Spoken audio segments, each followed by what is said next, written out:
go to war. You need money to feed a village. You need money to feed your family. Money's not bad, but if you get too much into it, which this society is, all right, then that's when it becomes the root of evil.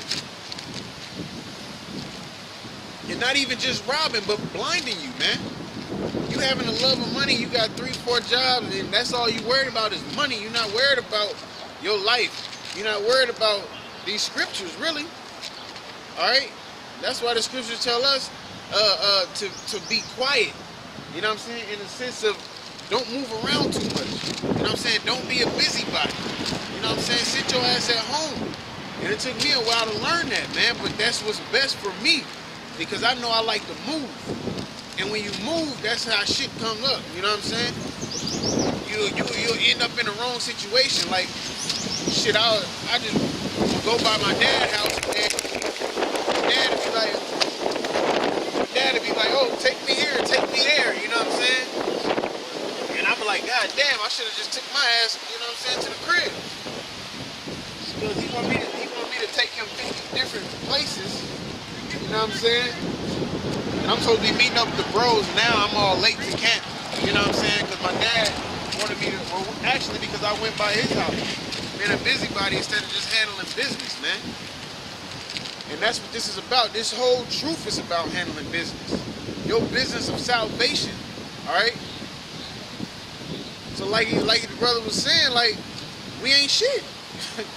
and the sooner you realize that, the sooner you will be grateful, man. And the sooner you be grateful, the more you will cherish this, man. All right?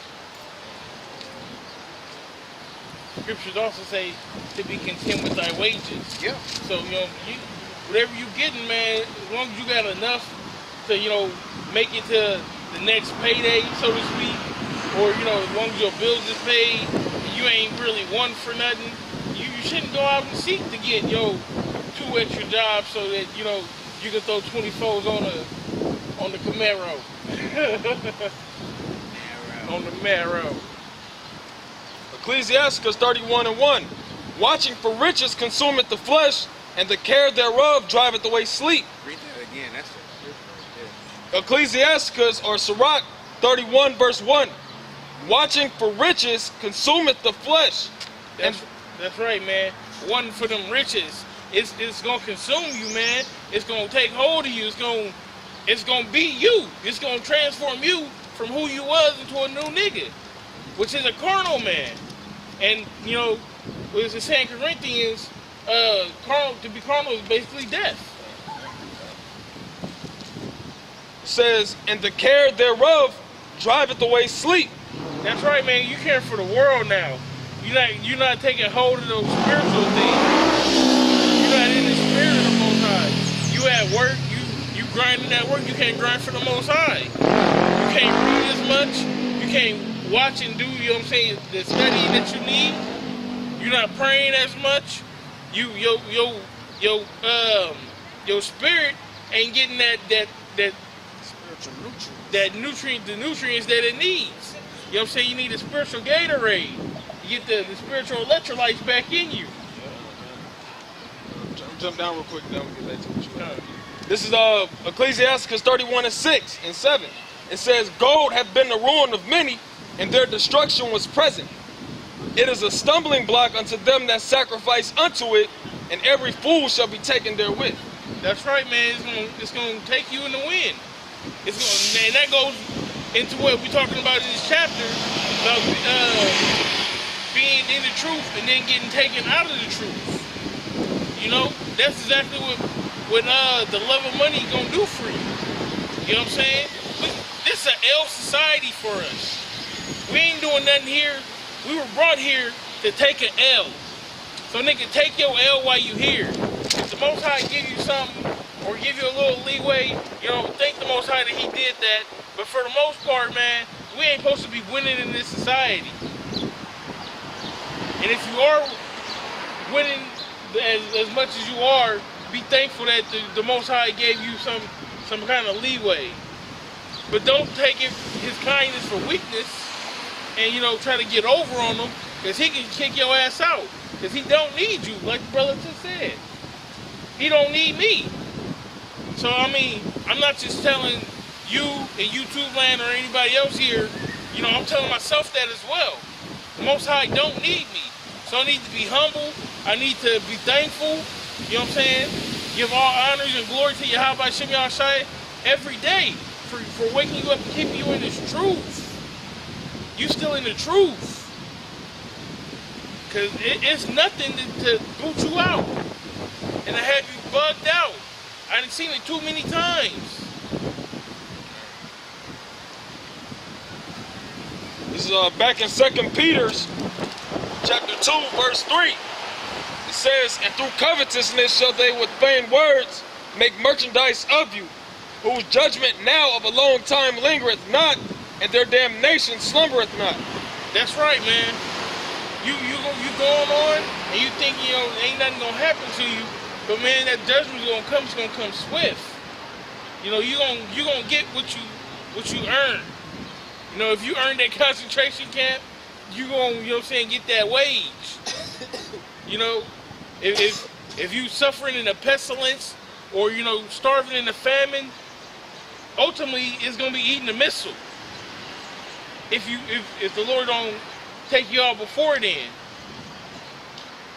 But if you was in His truth and then you go back to the world, you deserve to get all that shit hit on you. In each increment, bit by bit, day by day.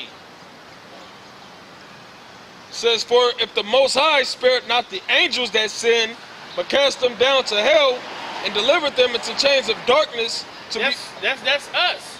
That's, Lord willing, that's the elect. We're the angels that came down and having to go through this hell that I was just speaking of. Can you read it one more time? It says, for if the Most High spared not the angels that sinned, but cast them down to hell. Cast us down here to America to serve presently, you know, to serve out this last judgment.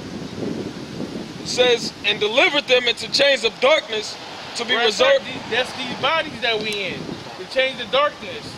You know, to have infirmities. You know, your knee hurt, your back hurt, your hip hurt. You know, me and the brother was just talking about 25, 30, you know, we still young men, but we feel old. You know what I'm saying? I can only imagine how, you know, the elders and the apostles, how, you know, how they feel. They've been out here for 30 years. I'm only 30 years, you know?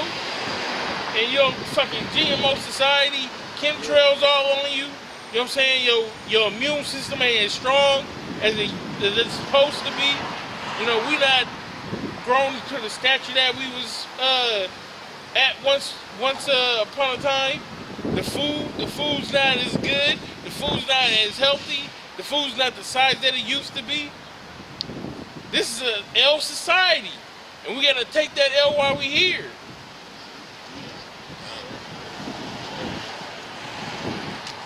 It says, and delivered them into chains of darkness to be reserved unto judgment. That's right, to be reserved unto judgment.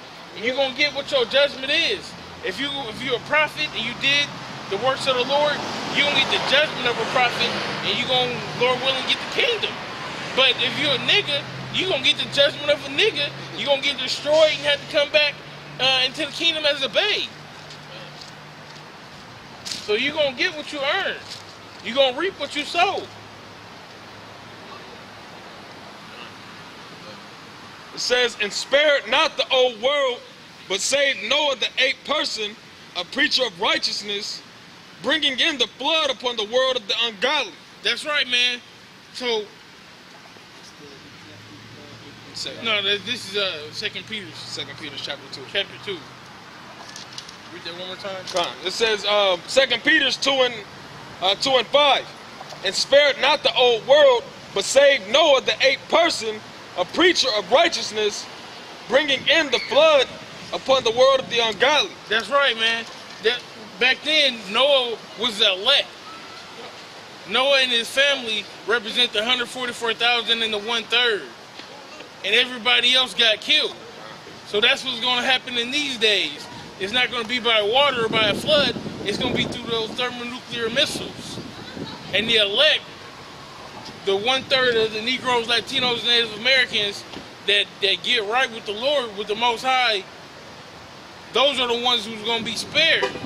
Those are the ones who's gonna, get beamed up in those chariots and not have the taste of the second death. It says, in turning the cities of Sodom and Gomorrah into ashes. That's how he did Sodom and Gomorrah, through fire and brimstone. We was just going over that the other day. You know how he brought down the fire and destroyed those cities. What is not America considered Sodom and Egypt? Can you get that real quick for me?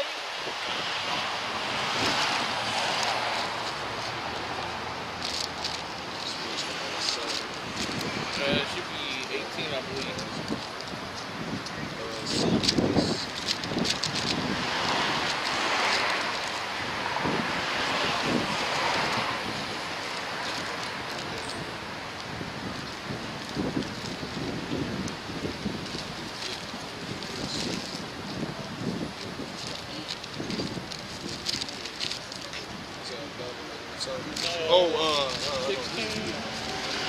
Dead body shall lie in the street. Yeah. 11. Yeah, that's it. 11 and 8. This is the book of Revelation 11 and verse 8. And their dead bodies shall lie in the street of the great city, which spiritually is called Sodom and Egypt. That's right, that great city is America, which is spiritually called Sodom and Egypt. Why is it called that? Because Sodom, which is unlawful sex, particularly homosexuality, to be blunt with it, is running rampant in the streets. It's legal here. If you hum a rock at a faggot, you know what I'm saying, you probably going to jail for a couple years for a hate crime. They protect them faggots.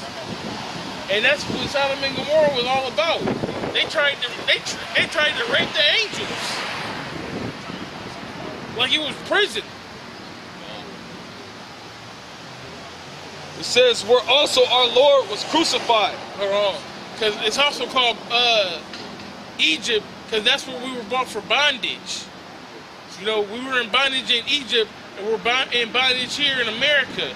It's a spiritual bondage now, but we still in them chains. And it said where the Lord was crucified. This is where they put up the picture of Caesar Borgia. They etched them out. They'll talk about a big black man with woolly hair, woolly white hair, fiery eyes, and dark skin. You see the little cracker white boy with the blue eyes and the brown hair. It look like a hippie in a daishiki. And also, to go with that, with the image, the same thing with the name, man. Because the name ain't big amongst the 2/3 of Israel, man. It's not big amongst Israel as a nation, man, because the so-called white man use that iconoclasm. All right, iconoclasm and changing of the name, man.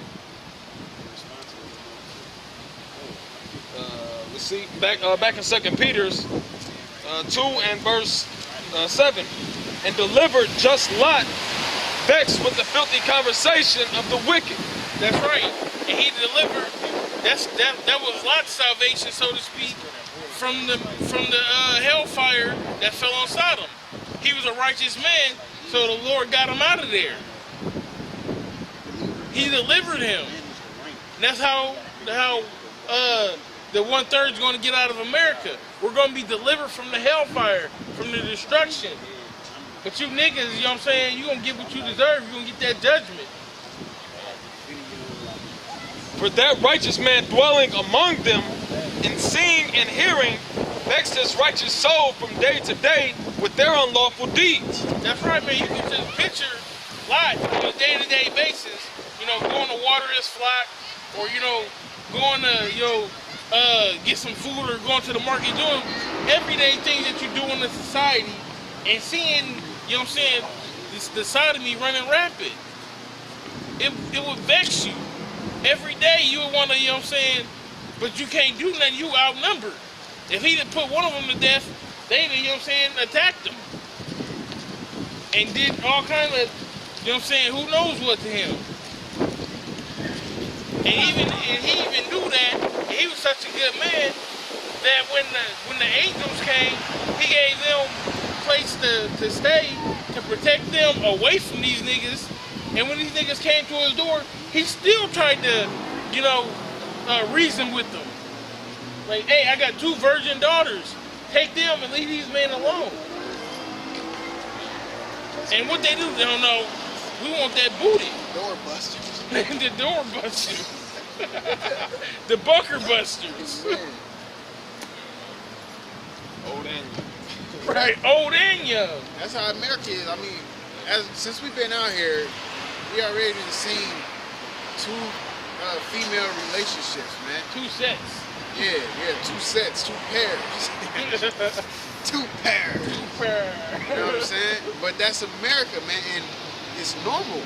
It's becoming a norm to Americans, man. You know, like they make hate crime and all of that. You can't even say nothing. Can't do or say nothing, but that's because this place is about to get up out of here, man. That's just one more thing that the Most High got on Esau's rap sheet.